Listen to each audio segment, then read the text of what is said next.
Hello, ഇന്ന് നമുക്ക് പാലും പഴവും ബ്രെഡും ഉപയോഗിച്ച് അടിപൊളി ഒരു ഈവനിങ് സ്നാക്ക് ഉണ്ടാക്കാം.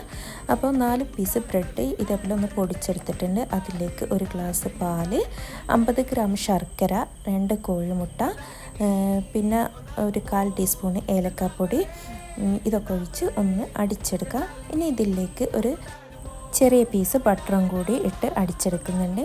ഇനി 2 ചെറിയ നേന്ത്രപ്പഴം റൗണ്ട് ഷേപ്പിൽ കട്ട് ചെയ്തിട്ട് ഒന്ന് വാട്ടിയെടുക്കുക.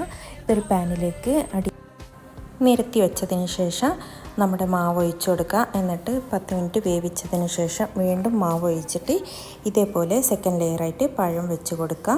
ഇത് വീണ്ടും 10 മിനിറ്റ് വേവിച്ചെടുക്കുക. അതിനുശേഷം മുകളിലായിട്ട് പഴം ഒന്നുകൂടെ വെച്ച് കൊടുക്കുന്നുണ്ട്. എന്നിട്ട് ലാസ്റ്റ് കുറച്ച് വൈറ്റ് വെള്ളം കൂടെ ചേർത്ത് കൊടുക്കുക. ഇതൊരു 10 മിനിറ്റ് വേവിച്ചെടുക്കുക. ഡീറ്റെയിൽഡ് വീഡിയോ കാണാൻ താഴെ കാണുന്ന ആരോ മാർക്കിൽ ക്ലിക്ക് ചെയ്യുക. ബൈ.